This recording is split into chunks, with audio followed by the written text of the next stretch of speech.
Blighted and scarred, at the hands of the invaders, this once peaceful and verdant land was torn asunder.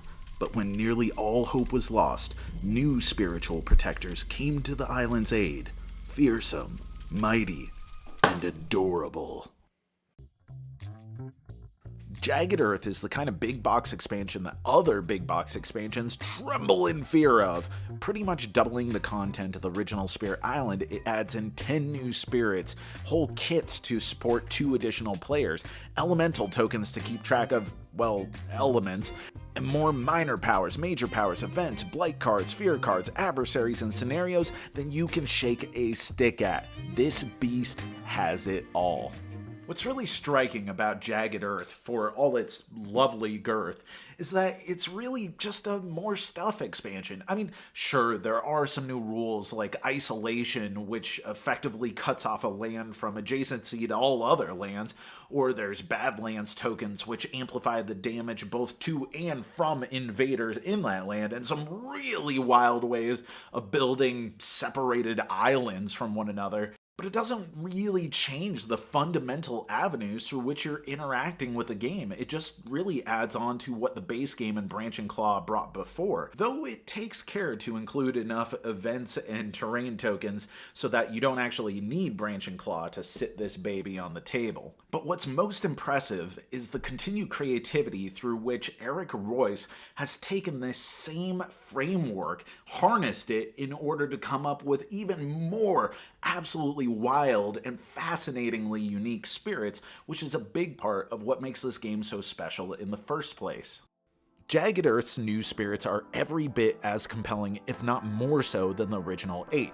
All ranging from moderate to the new very high complexity rating, you have spirit after spirit that continues to convey the unique blend of mechanical function and thematic translation that is oh so potent in this game. You have everything from spirits who bend time and space to ghostly apparitions haunting the board with persistent damage, to a specialist who caches elements to spend on big powers. Each new spirit has been a joy to play, finding how they integrate with one another, how they match up with old spirits, strengths and weaknesses with new and old adversaries. Surprisingly though, of all the new spirits, my favorites have been 3 of the moderate complexity ones and 1 high complexity. Many Minds Move as one is a flock of birds gathering and pushing animal tokens in long stretches across the island, offering some of the best tactical control and support seen to date. Volcano looming high represents peak Spirit Island, forcing players to approach problems in creative ways based on capabilities and limitations, all reinforcing a theme because this dude just builds and builds a literal tower of tokens, then destroys them all to rain destruction around surrounding areas. Then we get to my lizard boys, my 2 new favorite spirits in the game, period. Vengeance as a burning plague and lure of the deep wilderness. Not only do I adore their artistic designs, both have slower but consuming effects that unfold beautifully upon the island. Vengeance builds up plague tokens after plague tokens, sickening the land to the point of inhospitality, whereas Lure is an anglerfish lizard thing, sort of an anti-hungry ocean, who breaks down cities and towns into their lesser parts, lures the dazed explorers into inland territories, then brutal, wonderful, perfect. Look, if I'm being honest, and you love Spirit Island, which most people who at least like it tend to love it, then this expansion is a no-brainer. It has more of what's best about Spirit Island, providing more intricacy and customization options while preserving the beating heart of the game, and in a cooperative game where the most fun comes out of seeing the overlap of different spirits at difficulty levels and facing different obstacles, then that's a good thing. But even if I love it and recommend it, that doesn't mean that I love everything about it. I mean, I hardly ever want to play Spirit Island at 4 players in the first place. The thought of playing with 6 players with all of the compounding possibilities of what players should and could do is absolutely mind-numbing. And truth be told, that kinda goes for the high complexity spirits too. Don't get me wrong, they're impressive, conceptual, and bend the parameters of the game in some of the most buck-wild ways, but when I get to such a high complexity level that I'm having to see through the matrix, so to speak, where it feels more like I'm playing Spreadsheet Island, it takes me a little out of it. Though I have some people in my group that love this stuff.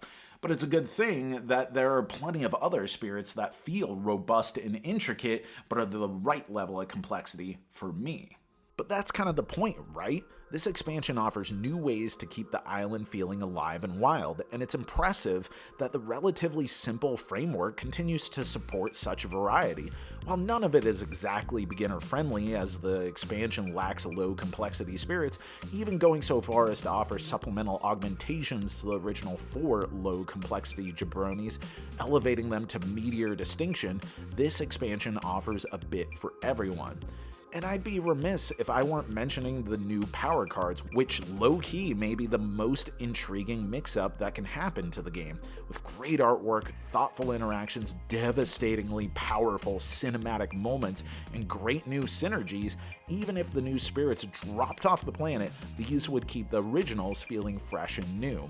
And of course, this expansion introduced some add-ons, with a new promo pack essentially acting as an expansion to this expansion, including a couple more spirits and an adversary. It's hard to not lump them in together. Mr. Bird of Duplicity is fantastic and pretty much the best team player ever, multiplying power effects, and of all the very high complexity spirits, Seeker of Paths Unseen, who creates and removes adjacency from completely different areas on the island as she damn well pleases, is probably my favorite. And if you need to go the premium angle, the premium token pack adds some verticality to the game through screen-printed wooden island tokens, energy, and fear. And since there's a lot of information being communicated in Spirit Island at any given time, and the whole shtick is kind of the battle of the natural wood tokens versus the invasive plastic, yes, I find this premium token package to be a very welcome addition. So Jagged Earth, is it necessary? No. Is it going to change the minds of someone who didn't like the base game in the first place? Absolutely not. But if you love Spirit Island, which I do, then this is everything that you love about the base game, and then some, and some more, and a little bit more on top. And that is our review. Thank you so much for watching. I've been Jack for the Cardboard Herald.